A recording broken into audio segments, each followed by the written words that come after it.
Queria perguntar para os dois assim, em relação à produção ofensiva do Flamengo, as combinações, as aproximações. Mas queria pedir perdão também, licença para você, Tite. Assim, imagino que você já tenha recebido a notícia, mas para nós que temos aqui 30, 40 anos, um grande ídolo nosso. Então, um grande ídolo da imprensa esportiva, o Apolinho, já estava em situação difícil. Foi treinador do Flamengo em 95. Infelizmente, partiu hoje. Queria que você falasse um pouco desse cara que é uma referência aqui para o Rio de Janeiro, para o Brasil, para a imprensa esportiva, e também falar da produção ofensiva do Flamengo, dessa grande atuação. Obrigado. Boa noite. Eu falo do Apolinho e soube da notícia com o Bruno Spindel. Tá me ouvindo? Tá. No vestiário fica aqui as condolências, os sentimentos, a família. Eu, de longe do Rio Grande do Sul, eu ouvia Apolinho, eu vi ele quando técnico do Flamengo. Então tem toda uma história, um legado muito bonito. E quando no futebol muito pouco se ouve falar mal de alguém, é porque ele é bom. É porque ele é bom.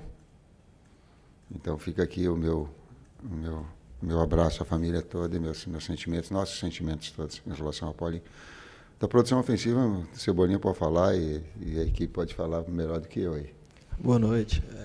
Creio que a nossa equipe hoje, ao contrário de alguns jogos atrás, né, criamos bastante e nos últimos jogos a gente tinha pecado no último passe ali, na finalização, e hoje a gente conseguiu talvez estar mais concentrado, caprichar um pouco mais. Poderíamos ter feito até uma vantagem ainda maior, mas fruto de um trabalho que a gente vem fazendo, a gente tem procurado começar os jogos com esse ímpeto.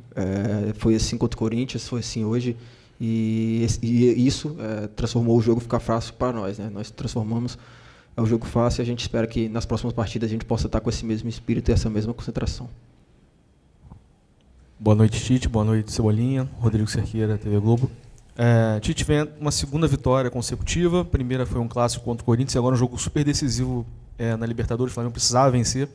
Você acredita que nesses dois jogos, principalmente hoje, você conseguiu tirar a melhor versão do Flamengo esse ano, que mais se aproxima do que a torcida espera, do que vocês também esperam como futebol ofensivo, sem levar gols, enfim, o equilíbrio que parece ter voltado ao time agora também? É difícil falar quantos jogos nós tivemos esse ano. Quantos? Me ajudem. 25. É difícil falar e eu retroceder. Tem alguns jogos que foram marcantes. O jogo contra o Fluminense 2-0 foi marcante. Foi um volume muito grande. Ele foi emblemático. Teve o jogo primeiro contra o Nova Iguaçu, que foi um time só o tempo inteiro. Então é difícil tu pegar assim uma sequência. Esses dois foram referências importantes. Hoje, um caráter decisivo, hoje a agressividade na saída de bola do adversário, para mim, ela foi fundamental. Essa postura, porque é uma equipe que ela é muito bem treinada, ela é muito bem codificada, ela já tem as saídas, só que ela não abre mão de sair jogando. E nós sabíamos disso. E sabíamos que essa agressividade na marcação ela podia nos proporcionar as oportunidades também. E quando estourava a pressão, aí bloco, volta, retorno, corre para trás. E ela conseguiu fazer isso, conseguiu criar um número de oportunidades muito grande. E talvez eu concordo com o Everton, ela poderia ter transformado isso até num placar mais elástico. Mas uma equipe também que se propôs e que se abriu, nos dava espaço. Fazia marcação alta e nos dava espaço. Tite, Cebolinha, boa noite. João Pedro Fragoso, Jornal Globo, parabéns pela vitória. Tite, entre diversos lances ao longo do jogo, principalmente ali dos homens do meio para frente, eu acho que um que vale destacar é o quarto gol. Nele o Gerson saiu da direita e foi até a esquerda para dar assistência para o Pedro. Pode-se dizer que ainda nesse esquema de jogo que você tem implementado no Flamengo com a bola ali, um 4-3-3, hoje e contra o Corinthians, você enxerga que o time teve um pouco mais de liberdade para se movimentar ali, principalmente os homens da frente, para aproximar, para trocar passes rápidos? Queria saber a sua opinião e também a do Cebolinha, por ser um atacante. Obrigado. Posição e função são situações diferentes. O Gerson é um articulador que faz também uma função de atacante, mas ele é essencialmente um jogador de meio campo, que chega na frente. Então, se tu olhar em função, é 4-4-2. Para ter dois, o Cebola é o mais agressivo, o Pedro é o mais agressivo, e ele trabalha como um jogador de flutuação, mais um jogador para ter bola, para ter refino, para ter uma jogada combinada, para ter posse. E a outra forma é ter um jogador vertical do lado, que é, no caso, o Luiz. E a gente tem, hora um, hora outra, essa necessidade ou essa possibilidade. O Gerson agora com o Nico, eu acho que foi a segunda, terceira vez que eles conseguem dar uma sequência juntos e também entrosar. Parece que é tempo, né?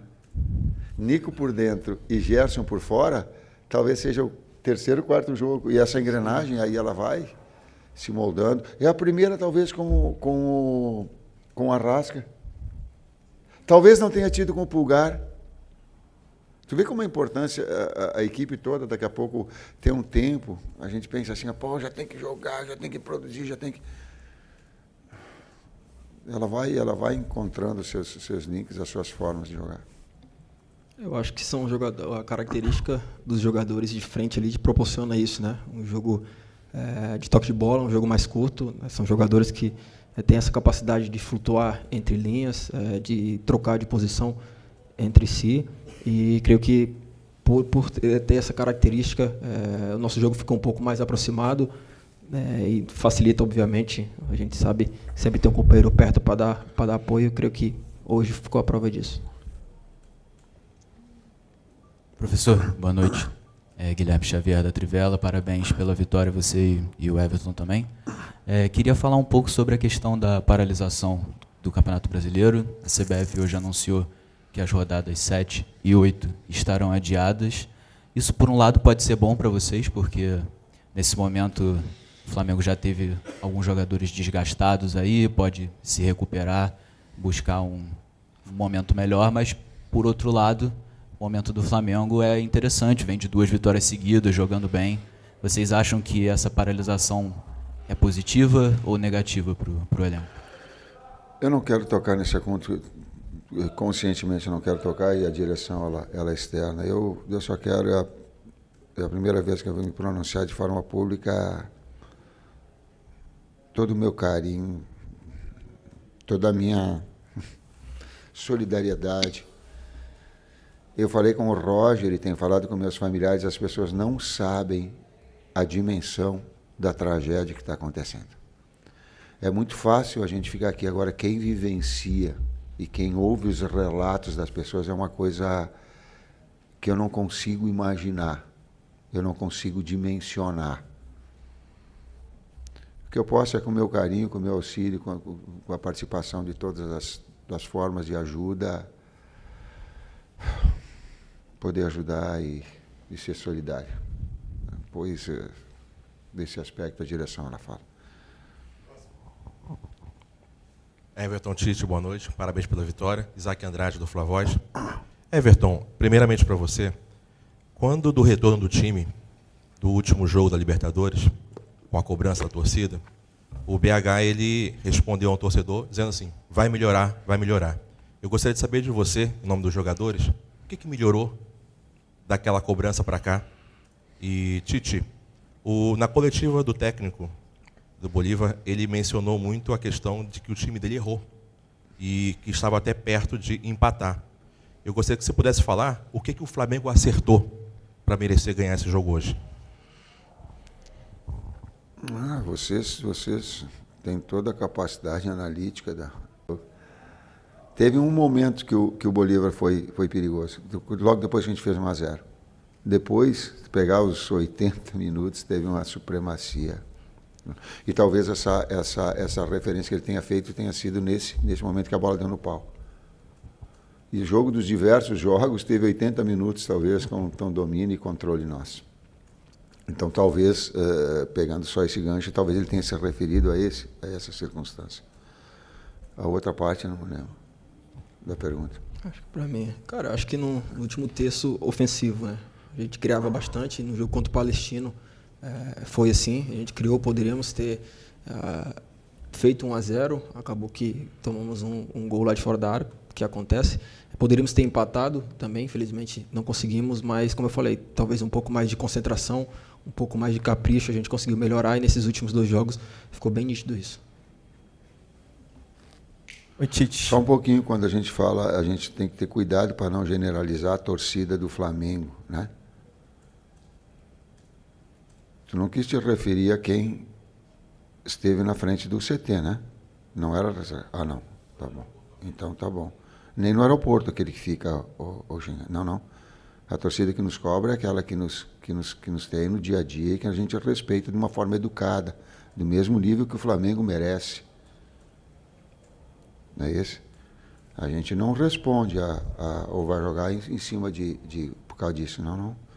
A gente, pelo carinho do manto, pela responsabilidade do Flamengo, pelo torcedor que nos acolhe, por aquele que vem nos incentiva, que entende o nosso momento ruim, tem uma dimensão muito grande. Quantos milhões são? 48, 50 milhões. Então a gente tem que ter cuidado para não pegar daqui a pouco alguns que possam representar aquilo que não é. Tite, boa noite. Igor Siqueira do UOL. Na loucura das nossas análises, às vezes, né, a gente considera 2 jogos tudo errado, 2 jogos tudo certo, mas a gente comentou, né, em outras coletivas aqui que você disse para a gente que as oscilações elas tornariam o Flamengo mais forte, no sentido de uma palavra que você usa muito, que é a retomada. Você já considera essa amostra de 2 jogos que a retomada ela já está concretizada dentro desse conceito, enfim, de oscilação que o time teve?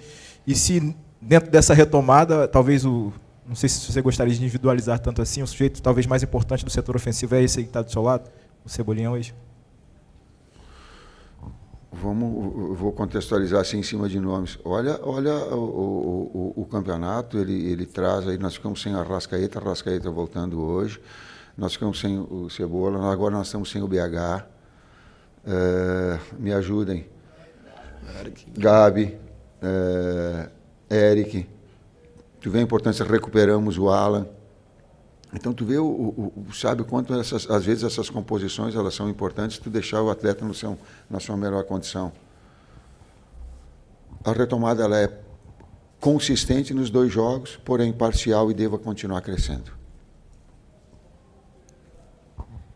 Tite, Everton, boa noite. Você falou bastante sobre a questão da confiança, né? Você citou que os jogadores, enfim, todo mundo tinha baixado um pouco a confiança. O Flamengo vem de uma sequência, um grande jogo contra o Corinthians, um grande jogo hoje, e também fez um segundo tempo muito bom contra o Red Bull Bragantino. Eu queria saber se você já sente no vestiário que essa confiança ela foi retomada, né? E para o Everton Cebolinha, queria que você falasse um pouco desse teu momento, né, no Flamengo, se para você é o melhor momento no Flamengo desde que você chegou ao clube. Com certeza. Busquei, trabalhei para isso, né? Só eu sei o quanto foi difícil desde a minha chegada, os momentos piores ali.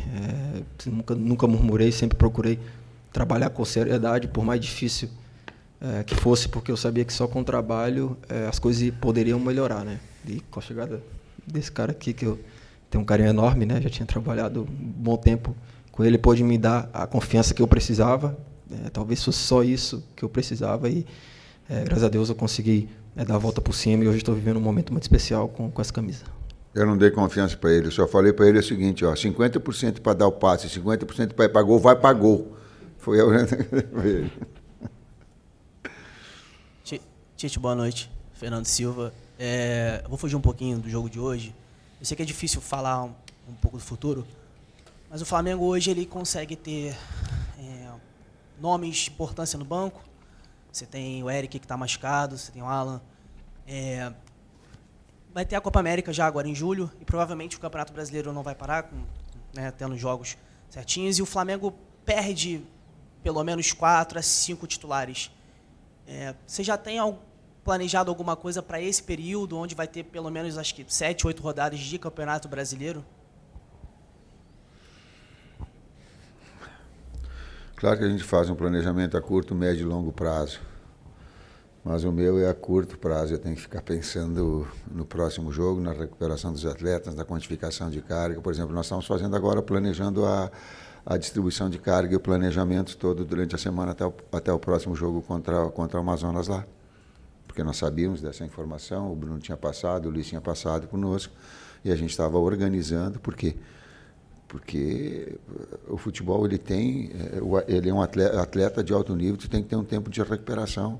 Se não tiver um tempo de recuperação física e mental, tu mata.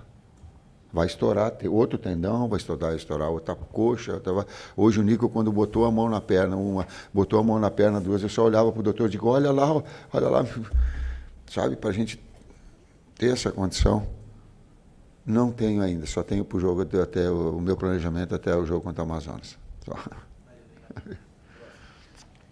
Tite aqui, boa noite Everton, parabéns pela vitória. Marcos Martinho, do canal da QSRN.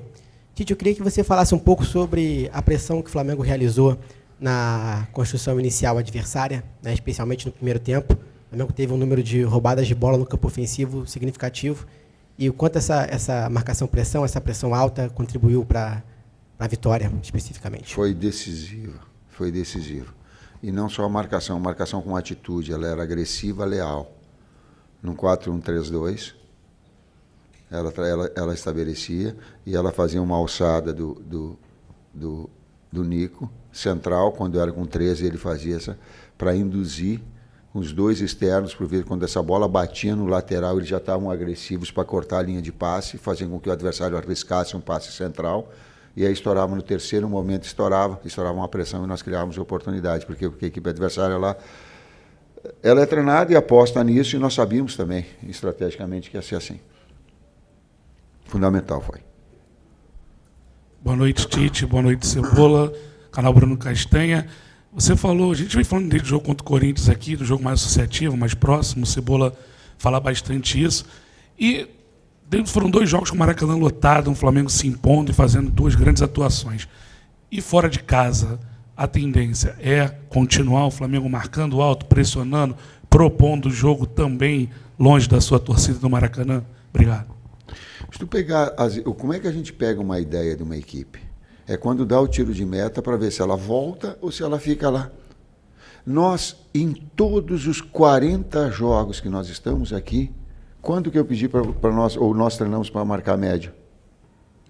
Nenhuma. O que tem de diferença é que é uma equipe que se propõe a sair jogando. Por exemplo, a gente sabia que hoje. Tem outras que elas quebram e vai jogar dentro do campo adversário. Então são circunstâncias diferentes. Outra faz linha de 5 e bota só 3 para marcar. Tu consegue sair jogando, como eu falei do outro jogo. Eu acho que com vocês, inclusive, em termos táticos. Tem outra que coloca 5, 6. Hoje eles colocaram 5 e um 6º jogador. Quando a gente estourava essa primeira pressão, terminava lá dentro. Porque abriam espaço. Então as ideias elas são sempre iguais. Por vezes modifica, as circunstâncias modificam, às vezes o atleta está mais inspirado, às vezes não, às vezes o técnico está mais inspirado, às vezes não. Mas a ideia é a mesma. Professor Cebola, última pergunta. Cebolinha, Tite, parabéns pela vitória. Tite, você tem uma vitória diante do Corinthians em que você tem um jogador oriundo da base que é o destaque do jogo com um passe e um gol. E aí, para a projeção desse jogo aqui no Maracanã diante do Bolívar, você saca esse jogador que se destacou naquela partida para promover o retorno do Arrascaeta. O time obtém mais uma vitória, inclusive uma vitória coletiva, que você tem 3 gols de associação, né? Gerson com passe do Cebolinha, Cebolinha com passe do Pedro, Pedro com passe do Gerson, né? E um gol que surgiu no aproveitamento, até com superioridade numérica na pequena área, do Ayrton Lucas. Qual foi o seu pensamento nesse sentido, nessa troca, nessa mudança, né, para manutenção dessa sequência, para a criação dessa sequência positiva?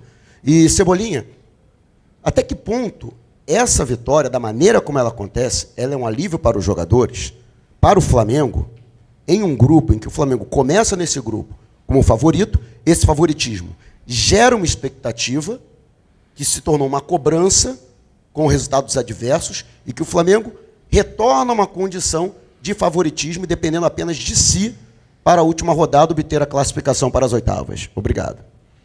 Cara, após o jogo contra o Palestino, eu falei na entrevista que nós tínhamos nos colocado nessa situação, né? E caberia a nós sair dela. Creio que hoje foi um passo muito importante, porque dependíamos apenas de nós mesmos, e hoje ficou provado isso. Para o próximo jogo da Libertadores, da mesma forma, óbvio que a gente vai torcer também para que o Palestino possa ganhar lá, porque nos dá condição de ficar em primeiro lugar, e o saldo também era muito importante, né? Hoje tivemos um placar bem elástico, poderia ter sido mais, mas é uma vitória muito importante que nos coloca na briga novamente, e principalmente pela primeira colocação. Tu vai entender a colocação que eu vou falar para ti. O menino jogou muito, e o Arrascaeta joga muito. Eu digo, não dá para jogar em 12, não vamos botar 12 para dentro do campo e se vira. Tem que optar, mas jogaram muito os dois, e o Arrasca é um jogador de uma qualidade extraordinária. E aí a gente tem que ter um pouquinho de calma também para os garotos jovens, senão fica toda aquela expectativa. Tu imagina ele botar ele para jogar e um Arrascaeta, como ele ficou no banco com... Bom, é um jogador de jogo grande, foi decisivo, foi importante, até um determinado momento, depois nós retiramos também, foi o caso do Rebolo, foi o caso do Nico também. E até falei para ele, digo, tu está botando a mão, bota a mão e vai, senão tu vai me jogar contra todo mundo, tô te tirando, não estou te tirando por causa de que tu está jogando, e começou a rir, estou tirando por causa que tu está sentindo a perna. A resposta, eu queria jogar em 12. Pronto. Muito obrigado, professor Tite, obrigado, Cebola, boa noite, gente. Decisão da CBF em paralisar o campeonato por 2 rodadas, né? O Flamengo se posicionou contra essa decisão de paralisar. O São Paulo, o Palmeiras também se posicionaram. Não me lembro muito bem, acho que Corinthians também. Enfim, outros clubes se posicionaram junto com o Flamengo. Queria que vocês pudessem falar sobre essa decisão, como foi também a conversa com a CBF sobre a paralisação ou não, e também com outros clubes. Eu acho que o que eu posso falar é o nosso sentimento. O que a gente não quer é que seja ampliada ainda mais a falta de jogadores da data FIFA. Por exemplo, nós no sábado iríamos jogar com o Vasco, iríamos ter todos os jogadores disponíveis aqui. O que não pode é botar, por exemplo, remarcar esse jogo do Vasco para dentro da data FIFA, em que a gente vai chegar e não vai ter esses jogadores.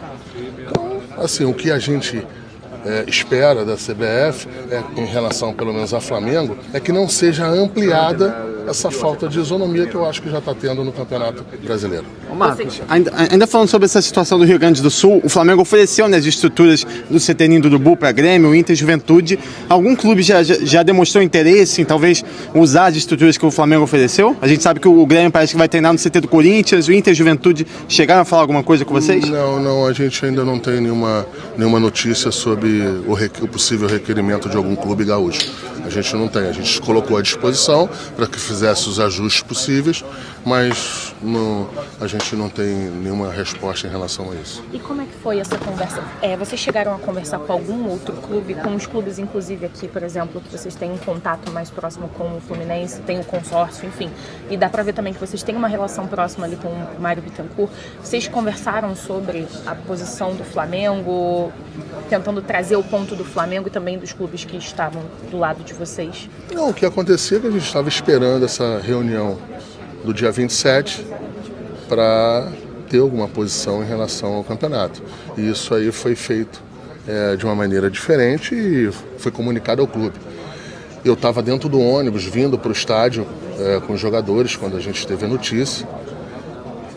Não deu muito tempo para conversar desse tema, até porque o jogo aqui era de suma importância, né? Agora que acabou o jogo, 4-0, em que o resultado veio, em que deixa a gente numa situação melhor, não é o que a gente queria, mas melhor no próximo jogo, a nossa preocupação era todo esse jogo.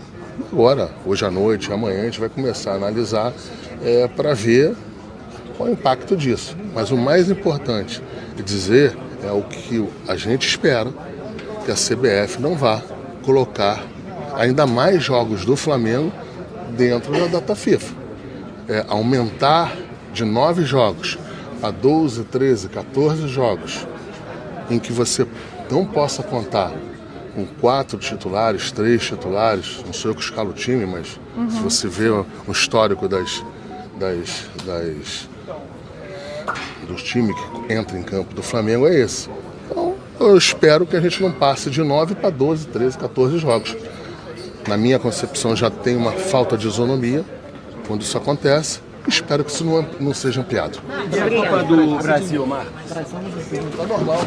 Não vai parar a Copa do Brasil? Não. O jogo está confirmado.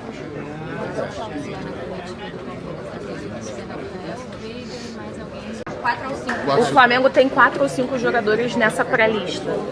Na lista que chamam de lista aberta e que podem ser chamados a qualquer momento, mas eu acho que, por razões óbvias, será chamado só se tiver algum jogador machucado. Eu não acredito. O mais importante, a questão central de se dizer e de se comunicar é a esperança de não se ampliar de 9 jogos para 12, 13, 14 jogos ainda na data da FIFA, porque você perder uma quantidade de jogadores, da importância desses jogadores, por exemplo, vou dar um exemplo de você perder uma Arrascaeta e um De La Cruz no jogo, eu acho que perde a isonomia o campeonato. Eu acho que não é justo com o Flamengo, não é justo quem investe, não é justo que vai à procura de fazer as contratações caríssimas que o Flamengo faz, para depois não poder usar um jogador num dos principais campeonatos do futebol brasileiro. E a Copa do Brasil está confirmada, né? Não, está confirmado. O jogo da Copa do Brasil está confirmado. Fala alguma coisa. Sávio, muito boa noite. Queria que você falasse com a gente o que aconteceu naquele lance com o Gabigol, que vocês se desentenderam no meio do campo, acabou que cada um levou um cartão amarelo. O que aconteceu naquele lance? Fizer falta também, amarelo, normal. Acontece, lance de jogo. Mas não teve nenhuma discussão com ele, nada? Comigo não. Se teve, foi com outro jogador. E é normal de jogo. Às vezes você tá numa jogada, às vezes você entra, faz uma falta, acontece, isso é normal de jogo. Bruno, aqui, a gente sabe da importância que era tanto pro Bolívar como pro Flamengo um jogo desse, querendo ou não, eram as duas equipes mais fortes dali da fase de vocês, e hoje, não sendo uma goleada, mas sim vendo como um confronto direto, na qual vocês tiveram empate e o Flamengo saiu vitorioso hoje, o quanto pesa para vocês no decorrer da competição? Acho que não pesa nada pelo fato de a gente estar 3 pontos na frente, a gente tem o melhor ataque do grupo, e agora temos um jogo em casa contra o Palestino. Então, com o empate, a gente consegue se classificar em primeiro. Vai ser muito importante para a gente decidir em casa, né? E eu acho que o jogo hoje em si era mais importante para o Flamengo, porque se o Flamengo não ganha, iria entrar numa situação muito complicada no grupo. Então, a gente sabia que seria um jogo muito difícil, o Flamengo iria pressionar todo o tempo. E a gente acabou tomando um gol muito cedo. Isso eu acho que atrapalhou muito a nossa estratégia de jogo. Mas nossa ideia de jogo a gente tentou proponer dentro do jogo, que foi tentar sair jogando, tentar jogar, né? Muitas vezes a gente vê os clubes de fora virem aqui para jogar contra o Flamengo, se fechar todo, jogar por uma bola. E eu acho que a gente não tentou fazer, a gente tentou propor o jogo. Acho que tem que ser dito a coragem também de vir aqui com o estádio cheio, tentar jogar contra uma equipe tão grande que é o Flamengo. Então a gente tem que tirar as coisas boas do jogo e tentar esquecer as coisas ruins. O que você achou da diferença do jogo aqui o jogo da Bolívia contra esse aqui agora do Maracanã? Qual foi a dificuldade desse jogo contra o Flamengo? Não, a dificuldade foi sofrer o gol no começo, né? A gente sabia que era importante aguentar os 10, 15 minutos, a gente teve nosso momento também. Mas aí, quando vem o gol em cima, o time deles pegou confiança. Maracanã, Flamengo, eles sabem como jogar, qualidade não preciso nem falar. Mas a gente teve nossos momentos, faltou aguentar um pouco a pressão, os mesmos minutos para equilibrar o jogo emocionalmente. Mas, enfim, o Bolívar depende só do Bolívar para classificar em primeiro ainda. Hoje era tentar antecipar, né, a classificação, mas ficou para La Paz. O atacante Gabigol passando pela zona mista do Maracanã. Rapidinho, Gabriel, rapidinho. Me amam, vocês me amam. Ah, não, não tem jeito.